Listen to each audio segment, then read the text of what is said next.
आज के इस वीडियो में बात करने वाले एक ऐसे स्टॉक की जिसमें बहुत टाइम के बाद ब्रेकआउट्स नजर आए हैं और साथ ही साथ उसके रिजल्ट्स वो भी काफी ज्यादा इंप्रेसिव रहे, जिसकी वजह से पूरे सेक्टर में तेजी देखने को मिल रही है। हम बात कर रहे हैं कोफोर्ज की, जिसके आज के सेशन में हमें देखने को मिला है 10% की तेजी। तो अगर आप ऑलरेडी कोफोर्ज को होल्ड करते हैं या फिर उसमें फ्रेश इन्वेस्टमेंट्स करने के लिए सोच रहे हैं तो गाइस कुछ इंपॉर्टेंट फैक्टर्स हैं, कुछ आउटलुक्स है जिस पे आपको फोकस करना चाहिए। तो आज के इस वीडियो में हम डिस्कस करने वाले कि रिजल्ट्स एक्चुअली में क्या थे और कौन कौन से आउटलुक है जिस पे आपको फोकस करना चाहिए for long term investing. Coforge का रेवेन्यू लगभग 49% ईयर ऑन ईयर बेसिस पे ग्रो करके 5,528 करोड़ हो चुका है।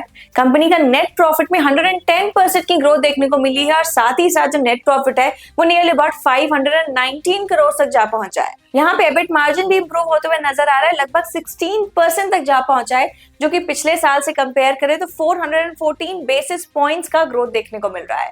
यहाँ पे एबिटा मार्जिन में भी 20% तक की ग्रोथ देखने को मिल रही है और साथ ही साथ कंपनी ने अपने शेयर होल्डर्स को भी रिवॉर्ड किया है, 4 रुपीज का इंटरिम डिविडेंड अनाउंस किया है। तो साथ ही साथ ये पता चल रहा है कि कंपनी की प्रॉफिटेबिलिटी ना धीरे धीरे इंप्रूव होते हुए नजर आ रही है। तो चलिए अब नंबर्स को समझने के बाद कुछ और इंपॉर्टेंट फैक्टर्स पे फोकस करते हैं जो कि एज एन इन्वेस्टर आपको जानना बहुत ही ज्यादा जरूरी है, और वो है कंपनी की फ्यूचर विजिबिलिटी क्या हो सकती है। क्वार्टर के एंड तक कोफोर्ज का नेक्स्ट 12 मंथ्स का executable order book nearly about $2.23 billion के आसपास पहुंच चुका है और ये पिछले क्वार्टर से सिर्फ 20% अप है। इसका मतलब सिंपल है कि कंपनी के पास ऑलरेडी इतना ज्यादा काम बुक्ड है कि आने वाले टाइम में जो रेवेन्यू ग्रोथ है उसको काफी ज्यादा सपोर्ट मिल सकता है। तो चलिए बात करते हैं दूसरे पॉजिटिव इंपैक्ट की, और वो है कि कंपनी ने पिछले क्वार्टर में 4 नए डील साइन किए हैं नॉर्थ अमेरिका, यूरोप और लैटिन अमेरिका के साथ। और रिसेंटली रिजल्ट आने से पहले कंपनी ने एक यूरोप क्लाइंट के साथ नियरली अबाउट $230 मिलियन का एआई ट्रांसफॉर्मेशन कॉन्ट्रैक्ट भी जीता है। ये डील ना लगभग 5 साल के लिए और ये क्लियरली दिखा रहा है कि आने वाली रेवेन्यू पाइपलाइन वो काफी ज्यादा स्ट्रॉन्ग नजर आती हुई देखने को मिल रही है। अब बात करते हैं तीसरे पॉइंट के, वो है कंपनी का एंकोरा एक्विजिशन। नॉर्मली नए एक्विजिशंस के बाद कंपनी को एग्जीक्यूशन में काफी ज्यादा प्रॉब्लम फेस करनी पड़ती है,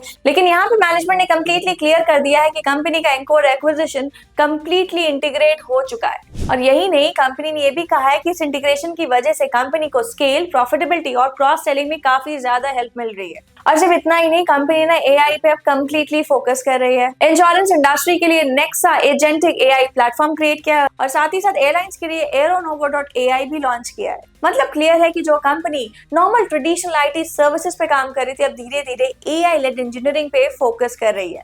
और क्या आप जानते हैं कंपनी का almost 86% of the revenue AI led engineering, data और क्लाउड सर्विसेज से आ रहा है। मतलब कंपनी अपनी पोजीशनिंग काफी ज्यादा स्ट्रॉन्ग बना रही है। तो इन्वेस्टर के पर्सपेक्टिव से देखा जाए तो क्वार्टर काफी ज्यादा अच्छा था, नंबर स्ट्रॉन्ग रहे, ऑर्डर बुक स्ट्रॉन्ग रही, कंपनी ने एंकोर एक्विजिशन किया है और साथ ही साथ एआई में ट्रांसफॉर्मेशन वो भी काफी ज्यादा नजर आ रहा है।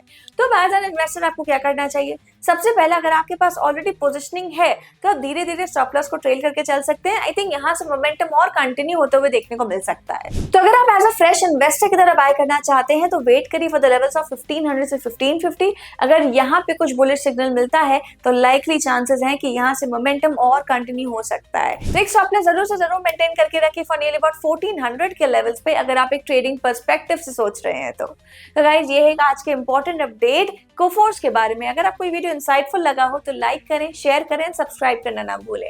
मिलेंगे नेक्स्ट वीडियो में एक नए अपडेट के साथ।